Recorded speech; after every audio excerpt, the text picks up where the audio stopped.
Hello everyone, welcome to अक्षर classes. Youth publication के समान अध्ययन के 10,000 टॉपिक वाइज वन लाइनर्स में आज हम मेडिवल हिस्ट्री के क्वेश्चंस लेंगे। आज का हमारा टॉपिक है अरबों का आक्रमण एवं सिंध विजय। ठीक है, चलिए देखते हैं आज का पहला क्वेश्चन क्या है। पहला क्वेश्चन है मोहम्मद बिन कासिम कहाँ का था? तो मोहम्मद बिन कासिम अरब का था। नेक्स्ट क्वेश्चन लेते हैं, मोहम्मद बिन कासिम का दरबारी इतिहासकार कौन था? तो दरबारी इतिहासकार थे उत्बी। सोमनाथ पर मोहम्मद गजनवी के आक्रमण के समय चालुक्य और सोलंकी वंश के गुजरात में शासक कौन था? तो कौन था? भीम थे। दिल्ली का प्रथम मुस्लिम शासक कौन था? कुतुबुद्दीन ऐबक। एक घटना एक परिणाम रहित विजय कथन किस आधुनिक इतिहासकार ने अरबों द्वारा सिंध विजय के संदर्भ में कहा है? किसने कहा है? लेनपूल ने कहा है। गजनवी राजवंश के संस्थापक कौन था? अल्पतकीन था। नेक्स्ट टॉपिक है मोहम्मद गौरी के आक्रमण एवं दिल्ली सल्तनत की स्थापना। चलिए देखते हैं पहला क्वेश्चन क्या है। मध्य इतिहास के वह शासक जिसने 1192 में उत्तर भारत को जीता था? शिहाबुद्दीन मोहम्मद गौरी। नेक्स्ट क्वेश्चन है युद्ध जिसमें भारत में मुस्लिम शक्ति की स्थापना की? तराइन का द्वितीय युद्ध। वह शासक जो पृथ्वीराज चौहान के नाम से प्रसिद्ध है? पृथ्वीराज द्वितीय एवं अड़ोराज तृतीय। भारतीय गौरव यश एवं का अंतिम सूर्य किसके लिए प्रयुक्त होता है? पृथ्वीराज के लिए प्रयुक्त होता है। मोहम्मद गौरी का वह दास जिसने बंगाल और बिहार पर विजय प्राप्त की थी? किसने की थी? बख्तियार खिलजी ने। किसके सिक्कों पर बगदाद के अंतिम खलीफा का नाम सर्वप्रथम अंकित है? अलाउद्दीन मसूद शाह। भारतीय इतिहास में सल्तनत काल के नाम से जाने जाने वाला काल कौन सा है? 1206 से लेकर 1526 ईस्वी तक। दिल्ली का वह प्रथम सुल्तान जो युद्ध लड़ता हुआ मारा गया वह कौन था? इब्राहिम लोदी। ठीक है, नेक्स्ट टॉपिक देखते क्या है। नेक्स्ट टॉपिक है हमारा गुलाम वंश। इसमें पहला टॉपिक है इल्तुतमिश और उसके उत्तराधिकारी। इसका पहला क्वेश्चन लेते हैं। मंगोल आक्रमणकारी चंगेज खां की उत्तर पश्चिम सीमा किसके काल में आया था? वह किसके काल में आया था? इल्तुतमिश के शासनकाल में आया था। गुलामों का गुलाम किसे कहा जाता है? इल्तुतमिश को कहा जाता है। वह भारत का वह मध्यकालीन शासक जिसने इक्ता व्यवस्था को प्रारंभ किया था। इक्ता व्यवस्था को प्रारंभ करने वाला शासक कौन था? इल्तुतमिश था। बलबन एवं उसके उत्तराधिकारी। इसका पहला क्वेश्चन लेते हैं। दिल्ली का वह प्रथम शासन जिसने दरबार में गैर इस्लामी प्रथाओं का प्रचलन किया था? तो किसने किया था? बलबन ने किया था। रक्त और लौह की नीति पर विश्वास कौन करता था? बलबन करता था। बलबन के काल में विद्रोह करने वाला बंगाल का गवर्नर कौन था? वो था तुगरिल खां था। वह सुल्तान जिसने गढ़मुक्तेश्वर की मस्जिद की दीवारों पर अपने शिलालेखों में स्वयं को खलीफा का सहायक कहा? किसने कहा था? ये आपका बलबन ने कहा था। वह सुल्तान जिसने पूरा 1 वर्ष मेयो के दमन और दिल्ली के निकटवर्ती जंगल कटवाने में समर्पित कर दिया था? किसने किया था? बलबन ने किया था। वह सल्तनतकालीन शासक जिसने सार्वजनिक वितरण प्रणाली प्रारंभ की थी? अलाउद्दीन खिलजी ने। दिल्ली का वह सुल्तान जिसने उत्पादन या उपज का 50% भू राजस्व के रूप में वसूला था? अलाउद्दीन खिलजी ने। 1303 में काकतीय शासकों की सेना ने किसकी सेना को वारंगल में परास्त किया था? तो वो अलाउद्दीन खिलजी की सेना को। घड़ी तथा अथवा ग्रह कर लगाने वाला दिल्ली का प्रथम सुल्तान कौन था? प्रथम सुल्तान था अलाउद्दीन खिलजी। 1306 ईस्वी के बाद अलाउद्दीन खिलजी के समय में दिल्ली के सुल्तान और मंगोलों के बीच की सीमा क्या थी? सिंधु। सरकी सुल्तानों के शासनकाल में वह स्थान जिसे पूर्व का सिराज कहा जाता था वो था जौनपुर। अलाउद्दीन खिलजी के सेना अध्यक्षों में से तुगलक वंश का प्रथम सुल्तान कौन बना? गाजी मलिक। ठीक है, नेक्स्ट टॉपिक देखते हैं। नेक्स्ट टॉपिक है खिलजी वंश। इसका पहला क्वेश्चन है वह मध्यकालीन शासक जिसने सार्वजनिक वितरण प्रणाली प्रारंभ की थी? किसने की थी? अलाउद्दीन खिलजी ने की थी। दिल्ली का वह सुल्तान जिसने उत्पादन और उपज का 50% भू राजस्व के रूप में वसूला था? तो किसने वसूला था? अलाउद्दीन खिलजी ने। 1303 में काकतीय शासकों की सेना ने वारंगल में परास्त किया। काकतीय शासकों की सेना ने वारंगल में परास्त किसको किया था? अलाउद्दीन खिलजी की सेना को। 1306 ईस्वी में अलाउद्दीन खिलजी के समय में दिल्ली के सुल्तान और मंगोलों के बीच की सीमा क्या थी? सिंधु। सरकी सुल्तानों के शासनकाल में पूर्व का सिराज किसे कहा जाता था? जौनपुर को। अलाउद्दीन की सेना में से तुगलक वंश का प्रथम सुल्तान कौन था बना? गाजी मलिक। घड़ी अथवा ग्रह कर लगाने वाला दिल्ली का प्रथम सुल्तान कौन था? अलाउद्दीन खिलजी। ठीक है, नेक्स्ट टॉपिक देखते हैं। नेक्स्ट टॉपिक है आपका तुगलक वंश। इसका पहला क्वेश्चन लेते हैं। जिस व्यक्ति ने कहा था हुनूज दिल्ली दुस्तूर, अभी दिल्ली दूर है, वह कौन थे? निजामुद्दीन औलिया। मोहम्मद बिन तुगलक अपनी राजधानी दिल्ली से कहाँ लेके गया था? दौलताबाद। मूर देश का याति इब्न बतूता किसके शासनकाल में आया था? ये मोहम्मद बिन तुगलक के शासनकाल में आया था। इतिहासकार बदयूनी ने किसकी मृत्यु पर कहा था? सुल्तान को प्रजा से और प्रजा को सुल्तान से मुक्ति मिल गई। तो किसके लिए कहा गया है? ये मोहम्मद बिन तुगलक के लिए कहा गया है। दिल्ली सल्तनत का सर्वाधिक विद्वान शासक जो खगोल शास्त्र, गणित, आयुर्विज्ञान सहित अनेक विधाओं में माहिर था, वह कौन था? मोहम्मद बिन तुगलक। वह राजवंश जिसके अंतर्गत विजारत का चरमोत्कर्ष हुआ, किसके शासनकाल में हुआ था? तुगलक के शासनकाल में हुआ था। भारत में सर्वप्रथम सांकेतिक मुद्रा का प्रचलन किसने किया था? मोहम्मद बिन तुगलक ने किया था। दीर्घ काल तक शासन करने वाला सुल्तान कौन था? मोहम्मद बिन तुगलक। दिल्ली का वह सुल्तान जिसने अलाई अमीरों को ख्वाजा ताश तथा सहदास माना था, किसने माना था? मोहम्मद बिन तुगलक ने माना था। राज्य के खर्च पर हज की व्यवस्था करने वाला पहला भारतीय शासक कौन था? फिरोज शाह तुगलक। दिल्ली का वह सुल्तान जिसने एक रोजगार कार्यालय, एक दीवाने खैरात, दारुल सफ़ा की स्थापना की थी, किसने की थी? फिरोज शाह तुगलक ने की थी। सर्व कर किस पे लगाया जाता था? सिंचाई पर लगाया जाता था।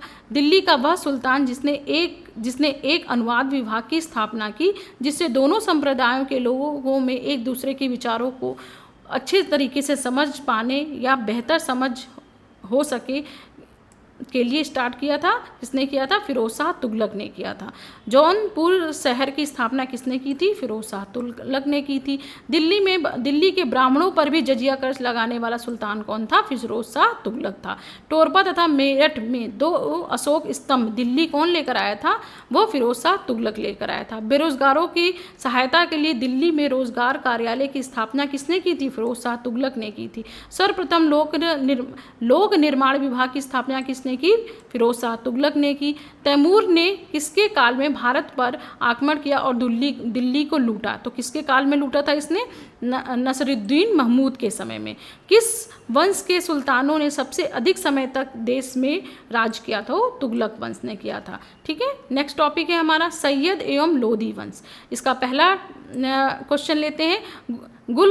गुलरुखी उपनाम से अपनी कविताओं की रचना की थी, किसने की थी? सिकंदर लोधी ने की थी। वह मध्यकालीन शासक जिसने उद्घोषित किया कि राजस्व ही बंधुत्व है, बंधुत्व ही राजस्व है, किसने की थी?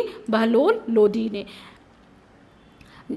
जिसके शासन में गुरु नानक देव ने सिख धर्म की स्थापना की थी, वह था सिकंदर लोधी। ठीक है, नेक्स्ट टॉपिक देखते हैं। नेक्स्ट टॉपिक है हमारा सल्तनत कालीन स्थापत्य एवं कला। इसका पहला क्वेश्चन है कुतुब मीनार के निर्माण में योगदान नहीं दिया था, तो किसने नहीं दिया था? गियासुद्दीन तुगलक ने नहीं दिया था। भारत में प्रथम मकबरा जो शुद्ध इस्लामी शैली में निर्मित है, वह किसका मकबरा है? बलबन का मकबरा। दिल्ली की कुवत उल इस्लाम मस्जिद के प्रांगण में प्रसिद्ध लौह स्तंभ के स्मृति में है, किसकी स्मृति में है? चंद्र की स्मृति में है। भारतीय वास्तुकला में सुरखा का प्रारंभ किया था सुल्तानों द्वारा। ठीक है, सल्तनत के सुल्तानों द्वारा।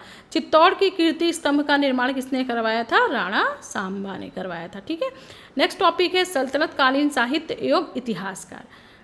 ठीक है, इसका पहला क्वेश्चन है अमीर खुसरो दरबारी था, किसका दरबारी था? अलाउद्दीन खिलजी था। तूतीय हिंद अमीर खुसरो का जन्म कहाँ हुआ था? ये पटियाली में हुआ था। अमीर खुसरो ने किसके शासनकाल में अग्रगामी की भूमिका निभाई थी? अग्रगामी की भूमिका निभाई थी तो खड़ी बोली के विकास में। दिल्ली का वह सुल्तान जिसने अपने संस्मरण लिखा था, दिल्ली का वह सुल्तान कौन था जिसने खुद का संस्मरण लिखा था? वो फिरोज शाह तुगलक था। सल्तनत काल में डाक व्यवस्था का विस्तृत विवरण दिया था, किसने? इब्न बतूता ने। महाभारत को तेलुगु संस्करण लिखा है किसने? नयन ने, ननय ने। किसने लिखा है? ननय ने।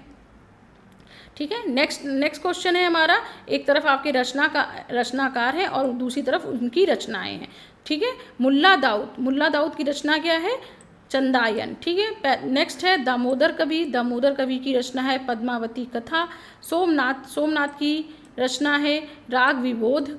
अमीर खुसरो की रचना है आसिका। ठीक है।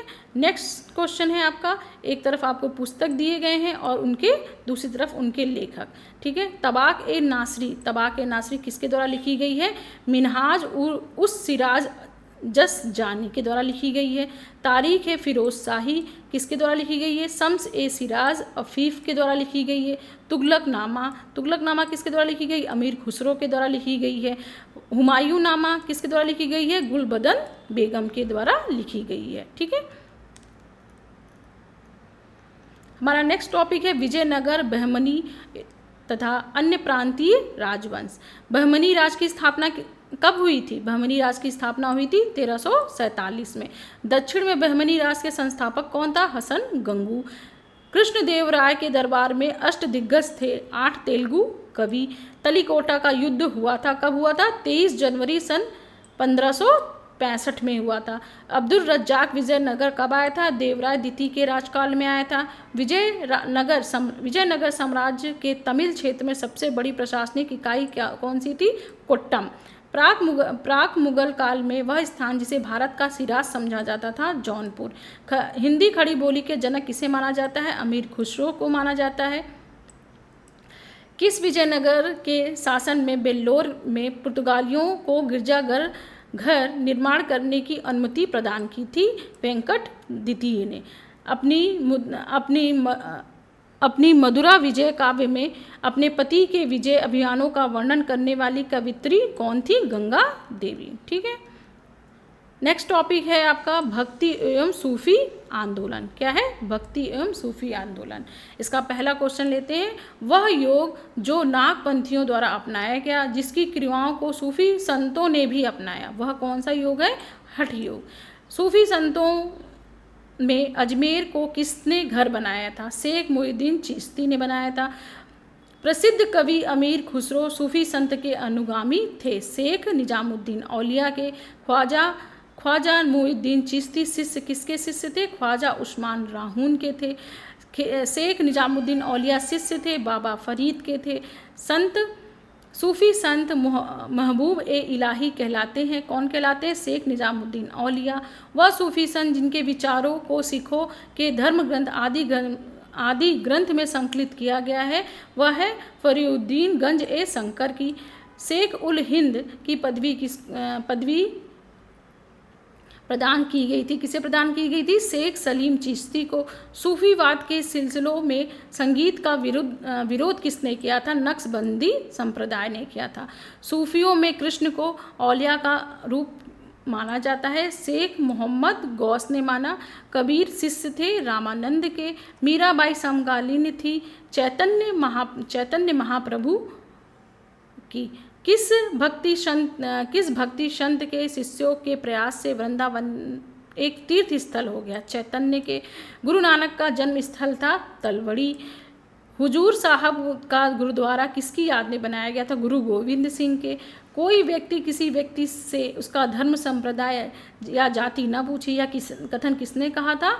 रामानंद ने कहा था। पुष्टि मार्ग के दर्शन का प्रारंभ किसने किया था? वल्लभाचार्य ने किया था। सुप्रसिद्ध मध्यकालीन संत शंकर देव संबंधित थे वैष्णव संप्रदाय से। वारकरी संप्रदाय का संत था नामदेव।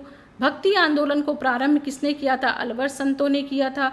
भक्ति संस्कृति का भारत में पुनर्जन्म हुआ था 15वीं और 16वीं शताब्दी ईस्वी में। इस्लाम से प्रभावित होकर भक्ति आंदोलन के नायक कौन बने? नामदेव।